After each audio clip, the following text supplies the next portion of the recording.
Magandang araw mga kagulay, welcome back sa akin channel. Greggy Farmer nga po pa ulit to. Bali, ngayong araw na to mga kagulay, mag-update tayo dito tayo sa ating talong mga kagulay. Ito na siya.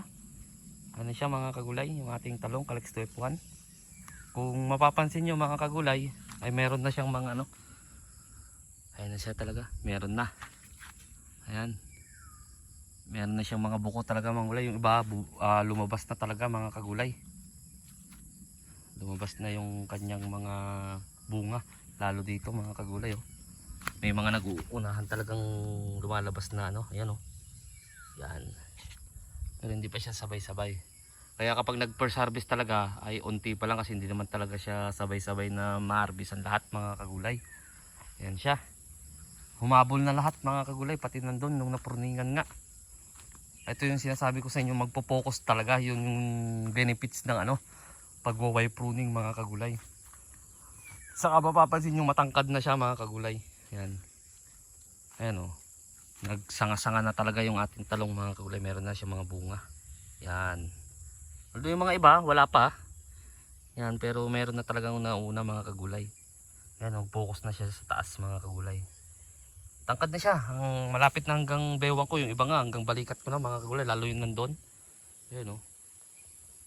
Ang height ko 5'5" ako mga kagulay. Hanggang balikat na yun nandun mga kagulay. Matataas na siya. Natalian na rin dito mga kagulay. Yung mga iba hindi pa yun nandun. Kasi hindi lang naman dito ang ano namin.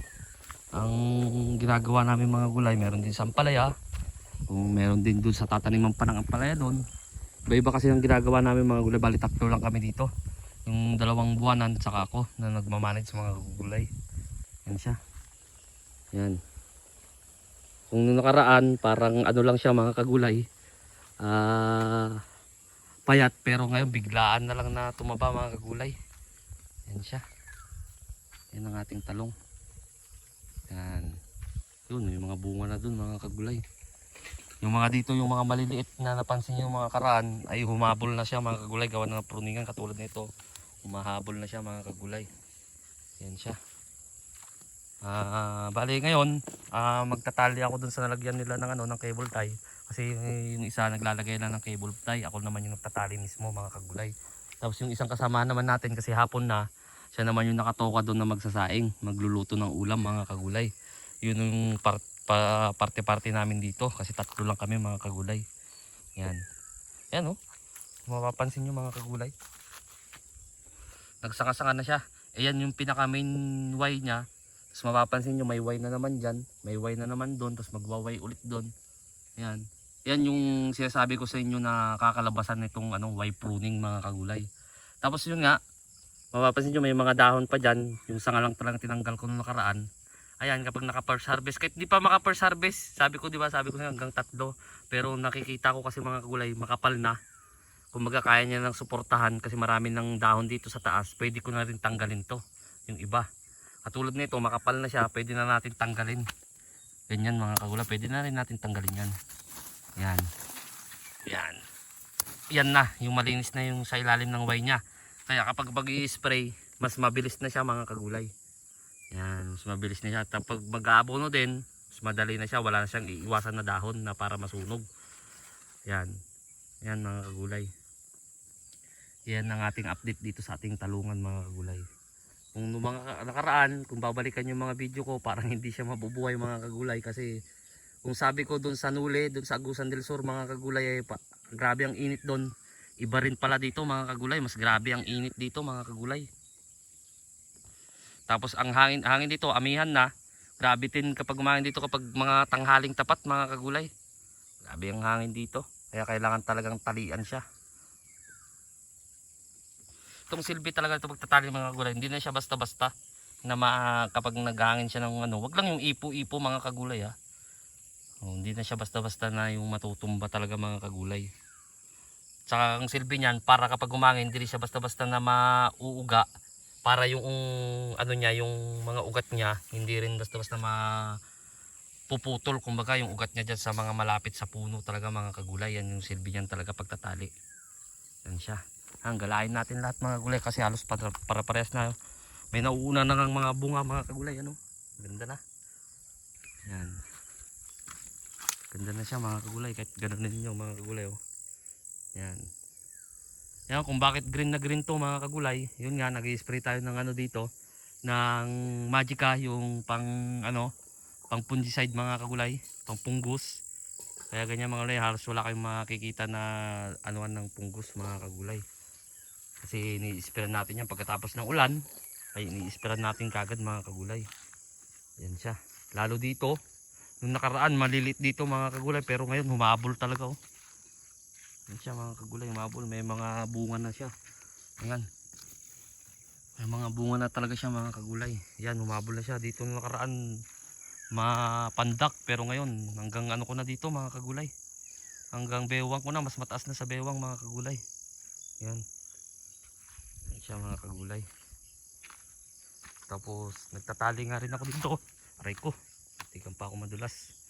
Yan. Yan siya. Ayun yung isang kasamahan natin, nagtutusok dun ng cable tie. Tapos ako dito, meron ako hindi pa na itali dito mga kagulay. Ito. Ayan mga kagulay. Hindi ko pa siya na itatali. Ayan. Ito yung sinasabi ko mga kagulay, hindi nyo kasi nakita yung pagkano ito. Kaya banana twine na 3-ply ang gamit ko mga kagulay. Kasi sinusuot ko yan sa gitna. Ayun nga, kapag umangin, hindi siya basta-bastang mapapagano. Kasi kung pagano ng kabit natin mga kagulay hindi sa gitna, gaganon yan dun. Gaganon, hindi katulad nito na nasa ano, ayan o, hindi mo siya basta-basta mauusog mga kagulay, matigas. Ayan. Kaya kapag hahangin, hanggang dyan lang siya. Hindi katulad ng yung iba na hindi ko naman din naman ako ano dun sa mga yung binabaril lang, ano bang tawag dun.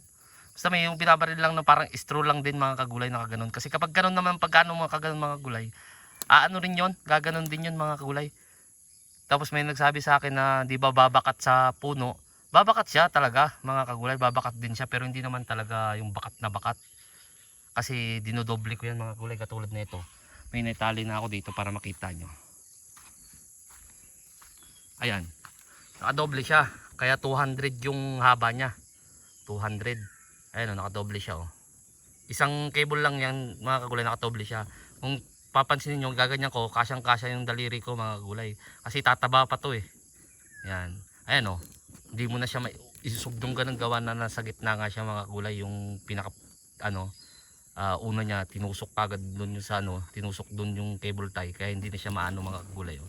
Hindi katulad niyan sinasabi ko sa inyo yung binabaril, gaganon yan, gaganon din yan mga para tuloy ano, bastos yung mga kagulay. Kumbaga gaganon yan mga kagulay, ganon. Hindi katulad nito, kahit ganonin mo yung mga kagulay, may uusog siya unti lang. Yun yung kagandahan yan mga kagulay. Pero hindi ko sinasabi na mali yung ginagawa nila mga kagulay ha. Pinapaliwanag ko lang kung bakit ito ang gamit ko. Okay din yung mga ganon mga kagulay. Pero para sa akin kasi mga gulay, mas gusto ko to. Gusto ko to. Wala namang bakat mga gulay oh. Ayan oh. Wala naman siyang bakat. Ayan siya. Ayan. Yan ang ating talong. Update lang to sa ating talong mga kagulay ha. Ayan. Ayan siya. Malago na siya mga kagulay. Lumalabas na kayo mga bunga niya mga kagulay oh. Ayan. Oh, mga bunga niya mga kagulay lumalabas na. Ayan na. Ayan. Lumalabas na siya mga kagulay. Ayan, marami na rin siyang bulaklak. Kung titignan nyo, marami na siyang bulaklak. Ayan, lumalabas na yung ano niya oh. Ayan, bulaklak na lahat yan mga kagulay. Ayan, bulaklak. Tapos dito bulaklak. Ayan. Ayan. Yan yung kinalabasan ng Y pruning. Ulitin ko mga kagulay, hindi ko sinasabi na itong ginagawa ko gagayahin nyo. Nasa sa inyo na lang yan mga kagulay kung gagayahin nyo o hindi. Ganun lang yung mga kagulay. Tsaka dun sa mga nanonood na ayaw nila, scroll na lang po, wag nyo na lang po ituloy. Hindi yung magko-comment pa po kayo na ganyan ganito, ganyan. Wag na lang pong ganun mga kagulay, kasi hindi ko naman talaga naggawa ng video para gayahin talaga ninyo. Kung ayaw nyo, wag nyo gayahin. Kung gusto nyo gayahin, gayahin nyo. Ganun lang yun mga kagulay. Kung baga basayan lang ninyo to. Kung sa mga magtatanong kung gusto nyo gayahin o hindi, nasa sa inyo mga kagulay. Lagi kong inuulit yun. Ayan. Ayan siya. Malalago na talaga siya mga kagulay. Ayan o. Lumalabas na yung mga ano niya. Salamat po Panginoon. At meron nang lumalabas, nakikita na. Ayan. Mapapansin nyo, wala rin siyang ano sa talbos. Although mayroon mga akong tinatanggal na mga iba, pero mangilan-ilan lang mga kagulay. Ang gamit ko naman doon mga gulay ay Optimax ng Bioagronica mga kagulay. Hindi po ako nagpo-promote ng kung ano man ang ginagamit ko dito mga gulay. Sinasabi ko lang kasi sigurado may magtatanong ano na naman gamit kong ganito. Yun nga tinuturuan ko. Sinasabi ko, nagtatanong sila. Halimbawa, may mga shoot borer mga kagulay kasi may ganun nga na tinuruan ko mga gulay, sabi nila, tatanggalin mo boss yung shoot borer. Kumbaga tinuro ko kasi halimbawa ito may shoot borer, tanggalin na dito sa may halimbawa may butas kasi yan dyan, halimbawa tanggalin yon lahat ng may ganun mga gulay bago mag-spray. May sinagot pa naman ako na nagsumagot sa akin na di wala rin boss, magagastos ka rin, tinanggal mo na tapos magi-spray ka pa ano pa i-spray mo doon.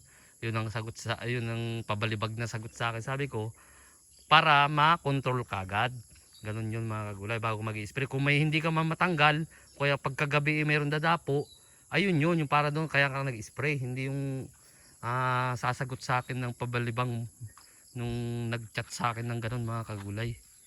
Yan siya. Yun yung tamang pagkokontrol doon, hindi yung aasa lang sa gamot. Kasi kapag severe na, kahit ganong kamahal talaga yung mga kagulay, kapag severe na nakapasok na talaga, wala na. Kahit umabot pa ng 10,000 yan mga kagulay. Maniwala kayo sa akin mga kagulay. Kahit umabot pa ng 20 milyan, meron at meron pa rin yan mga kagulay. Ito nga hindi ko naman sinasabing 100% na wala, kasi ngayon pa nga lang sinasabi ko na sa inyo, kahit wala kayong makita, meron pa rin ako tinatanggal dyan mga kagulay. Meron pa rin ako tinatanggal dyan, pero sinasabi ko lang yung ginagamit kong pang shoot in fruit borer mga kagulay. Yun nga yung Optimax. Tapos sinasabay ko na rin yung kapag halimbawa umulan, sinasabay ko na rin yung pang punggos mga kagulay. Kasi hindi talaga ako naghahalo ng fungicide at saka pulyar mga kagulay. Sinusolo ko talagang pulyar. Pwede rin kapag halimbawa meron tayo nakikita, sinasabay ko yung Formula 1 mga kagulay. Ganun na lang diskarte ko mga gulay. Yan ganda ng tingnan mga kagulay. Talagang nakahabol na siya. Katulad nito mga kagulay may papakita ko sa inyo. Yan meron siya. Hindi ko sinasabi sa inyo na 100% na meron. Ayan, may uod dyan mga kagulay, kaya tinanggal ko na. Yan ang dahilan kung bakit napakahalaga ng monitoring mga kagulay. Gagalain nyo lagat. Hindi yung basta gagala lang ako. Pag nakita nyo merong ganito, tanggalin nyo na kagad mga kagulay. Huwag nyo iwan. Pwede rin yung iwan, pero tanggalin nyo yung uod. Kumbaga ganito. Saglit na mga kagulay, walang tagahawak ng camera Yan, may uod to sigurado mga kagulay. Asa na ba yung uod nito? Ayaw pa magpakita.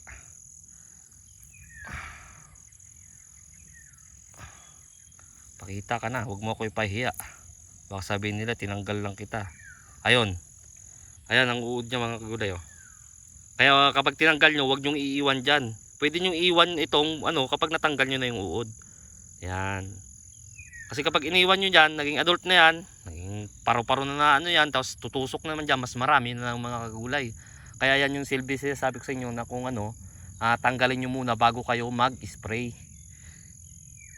Yan mga kagulay, ganyan yung technique ko. Kumbaga pamamaraan ko para hindi siya maging severe. Yan. Pwede ko na siyang iwan dyan kasi napatay ko na yung uod mga kagulay. Yan. Kaya ginagala ko yan umaga, hapon, tanghali ko minsan kapag hindi naman mainit. Ginagala ko yan mga kagulay. Pero mas maganda hapon o kaya umaga mga kagulay, kasi makikita nyo kagad kasi lalabas yung tae nun nung uod. Lalabas yung tayo nun, kaya makikita nyo kagad, pwede nyo tanggalin kagad mga kagulay. So ayun mga kagulay, na-update ko lang kayo dito sa talong ko. Ang tinanim nito mga kagulay ay A5 o hanggang A6. Tinanim to mga kagulay, meron pang mga hulip dito na 2 linggo na nakalipas nagtanim bago naghulip. Meron to, kaya hindi to magsasabay-sabay mga kagulay. Saka nasa 3,000 plus na lang to mga kagulay. Ang kabuuan talaga nito mga kagulay nasa 4,136. Ay ang kaso doon sa taas, marami talagang nadali doon mga kagulay, kaya ito nasa 3,000. Marami talaga mga kagulay, hindi ko itatanggi sa inyo. Kapag nag-update ulit ako sa ampalaya, papakita ko sa inyo mga kagulay na marami doon. doon sa taas na dali. So yun mga gulay, sa bago po lang sa munting channel ko, huwag niyo kalimutan mag-subscribe. Click niyo na rin po yung notification bell para updated kayo lagi sa gagawin kong video tungkol dito sa aking pamamaraan sa pagtatanim ko ng gulay, lalong lalo na dito sa talong. Maraming salamat po sa mga legit na sumusuporta sa akin. God bless po sa ating lahat.